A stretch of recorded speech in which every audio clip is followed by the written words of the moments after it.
A pastoral letter addressed to His Excellency President Dr. William Ruto by the National Council of Churches of Kenya.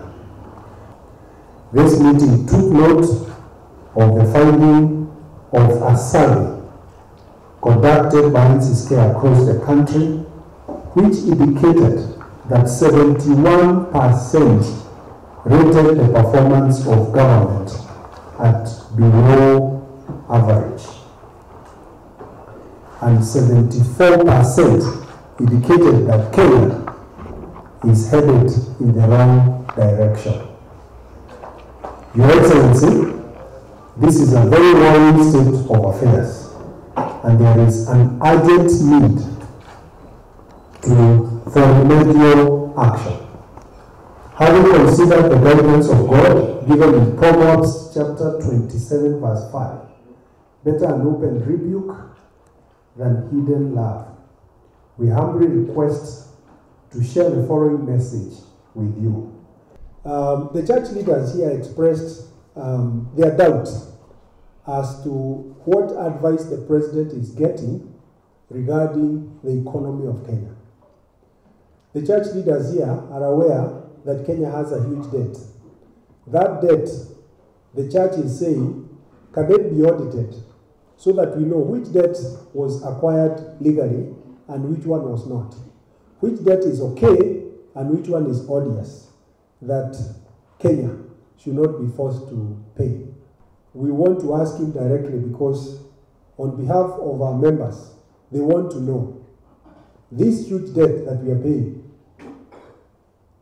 is it worth us paying? And what will happen if it is defaulted? And was it legally acquired? We have seen the Auditor General's report that shows that Kenya borrowed money to spend it on recurrent. We want to know, why did we borrow money to spend on recurrent expenditure? Even in our churches, we don't do that. Even in our homes, we don't do that. Number two, why did the government of Kenya borrow money through the Eurobond that we cannot trace a single project that was done with that money? It is important for government and for the president to come clean and tell the Kenyans people what happened to their money. So we would advise that the president calls the people to a place. There is a sense that many Kenyans have that the current administration of Kenya Kwanza was supported by the church. And in a way, that is true and correct.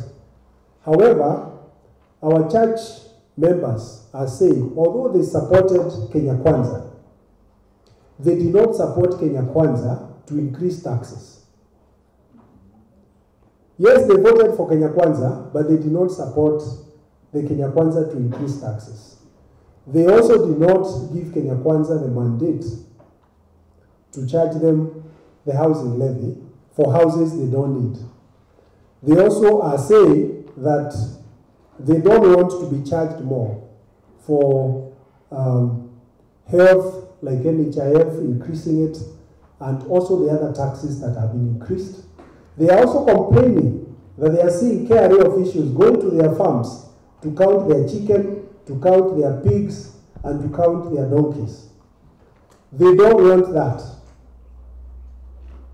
The Bible talks about those kind of taxation measures and condemns them.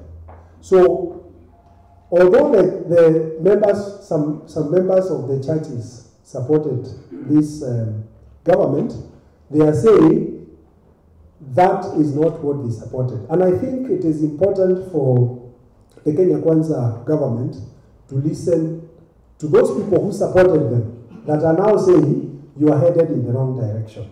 That is what our message is saying. So today's pastoral letter to the president is to say that the policies that he is implementing are hurting Kenyans. The policies he's implementing is causing an outcry of Kenyans from all walks of life. The people are saying their payslips have been raided in a way that has never been seen before. And our call to him is that in times like this, he needs to listen to the people, he needs to change the course so that the pain that people are expressing then comes to an end, and he brings the country back to a path of peace and prosperity and hope. We strongly recommend that you consider establishing an economic and social council to advise on the current economic impasse.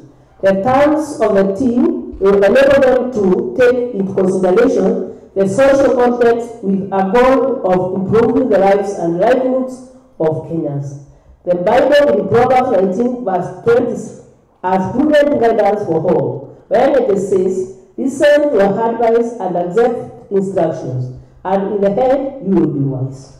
We call upon you to halt the earlier announced plan to privatize government institutions that touch on the field security, education, health, and social well-being of the people of Kenya. These are core tenets that define the nation, and surrendering this key institution to private hands will subject Kenyans to untold servitude and suffering. It is prudent to learn from nations that privatize food security, who have since then been held at ransom by multinational corporations. Your Excellency, we plead that you don't turn Kenyans into chattels for profiteers. Safeguard the future of our learners. Your Excellency, recognize the centrality of education in shaping the nation. We, together with all Kenyans, are deeply concerned about the results of the 2023 Kenya Certificate of Primary Education and Kenya Certificate of Secondary Education. In disparities that were noted on the results transmitted, coupled with mass failure of the learners and adheres to the future of the nation. We appeal that you facilitate the setting of the independent committee to inquire into the marking of the examinations and ensure that a similar situation is never repeated. The explosions and the fire that happened in Embakasi was caused by illegal operations for people who sell gas. We are urging the state agencies like EPRA, who are charged with that responsibility to do their job, and for Kenyans to be watchful where they find this kind of operations, to inform the relevant authorities and for them to take action. We do not wish to lose any Kenyan because of private organizations or firms that are doing the business of gas inside residential areas. They should be established in areas that are not residential areas. Your Excellency, to listen to the cries of Kenyans. The level of stress and mental anguish has risen for unimaginable levels. And if the situation is not resolved, the damage to the individuals and the nation will be unredeemable. Your Excellency, kindly take to heart the wisdom of Proverbs chapter 21 verse 13, which says, and I read,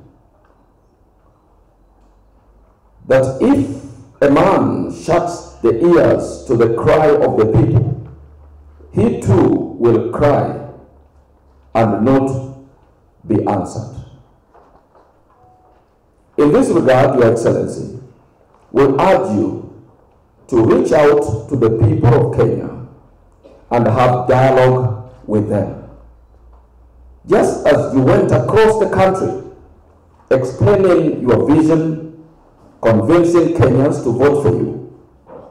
Now engage them to reach agreement on how the vision is to be actualized. The hustlers and mamambogas whom you believed the vision you shared and willing to walk the journey with you, do not isolate yourself from them. Uphold the Constitution of Kenya and rule of law. Your Excellency, we commend you for your continued public commitment to uphold the Constitution of Kenya in all your work.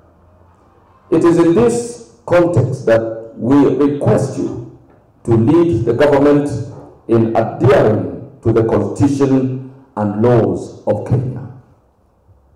We are particularly alarmed, Your Excellency, at the expanding cosmetic relationship between the three arms of government in the Constitution of Kenya: the executive, the legislature, and the judiciary.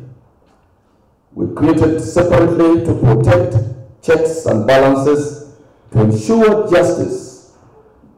However, the executive is progressively and visibly tearing down these boundaries, resulting in loss of confidence in the institution of governance. Your Excellency, we plead that you bring to an end the public attacks on the judiciary, where there is a suspicion of corruption against the judge. Let the proper procedure be followed to have them be investigated and necessary action taken against them. In the same breath, Your Excellency, we urge you that the legislature be left free to hold executive